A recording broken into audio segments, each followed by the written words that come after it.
ഇടയ്ക്കിടെ ഓരോന്നിങ്ങനെ ഓർമ്മിപ്പിക്കാറുണ്ട്. ചില നിമിഷങ്ങൾ അങ്ങനെയാണ്. ഇങ്ങനെ കൊണ്ടു നടക്കാൻ ഇത്രയും സുന്ദരമായത് വേറെ എന്താണുള്ളത്? ചിലപ്പോഴൊക്കെ നനഞ്ഞ കുട പോലെ ബാധ്യതയാണ് പ്രണയം. എനിക്ക് ആഗ്രഹിക്കാൻ പേടിയാണിപ്പോ. അത്രയ്ക്കും ചേർത്ത് പിടിച്ചത് നഷ്ടമായതുകൊണ്ടാവാം. സാഹചര്യമാണല്ലോ പ്രണയം എന്നുകൂടി പറയാം.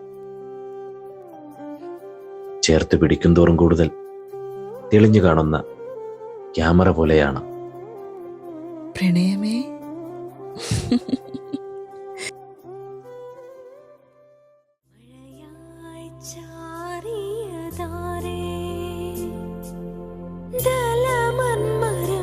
നീർത്ത്